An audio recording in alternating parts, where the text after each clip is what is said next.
Inside the Crawford family home, Bit comfortable? there are daily rituals. All right. How's that?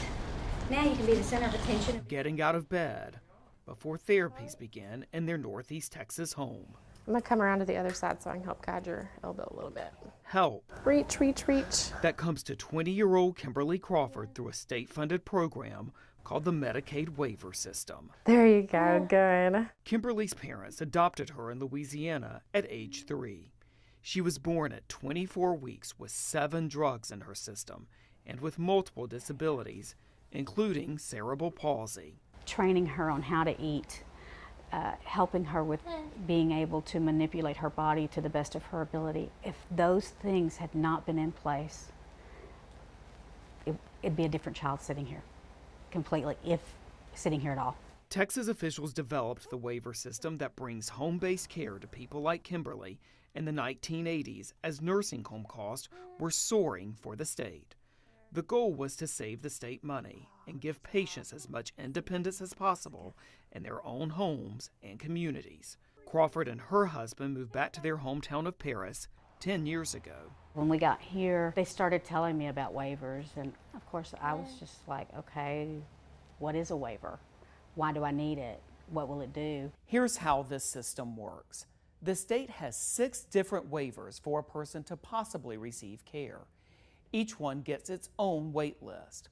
Once a person finally gets off the waiting list, they receive services such as speech therapy, occupational therapy, and other in-home personal care, like help with bathing, along with necessary improvements to their home to make it safer to live.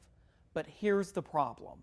There are now a combined 170,000 people waiting on the list, and in some cases, it can take more than a decade to get to the top and finally get help.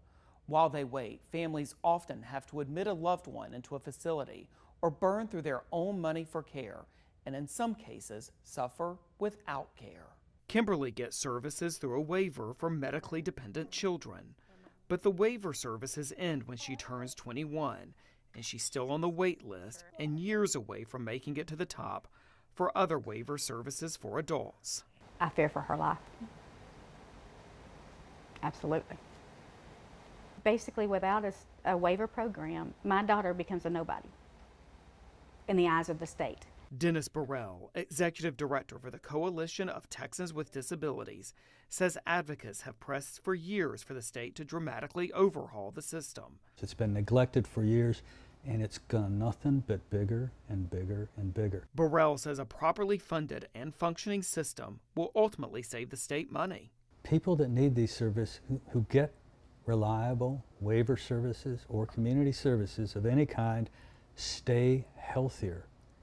They have less decline, they stay healthier, so they have less acute care costs, less trips to the emergency room, less hospitalizations, less unnecessary institutionalization. State Representative James Frank, who chairs the House Human Services Committee, agrees Texas' system for home-based services is broken. He says part of the problem is that the state lacks an accurate picture of who needs services and what services they need. The state does not screen people seeking aid until they get to the top of the list, not when they first apply. One of the things we're trying to do is get a better handle on actually what is the true wait list. There is some underfunding. I think most of it is overcounting. Still, the state has only granted a few hundred new waiver slots in recent years, even as the number of people seeking services has grown.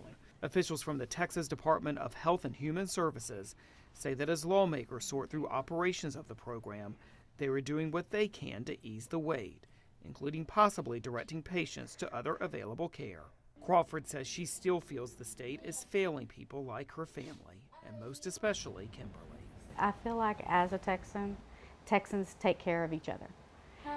And they've missed the mark on this. I'm not saying the state of Texas isn't trying.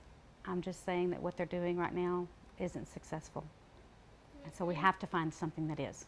Kimberly turns 21 in August. Her parents' panic is growing about the possible loss of services, but they insist they will continue to do all they can to care for her at home themselves. No bill has been filed this legislative session to overhaul the waitlist system, But we are told lawmakers want to add up to 2,000 new waiver positions in the budget over the next 2 years.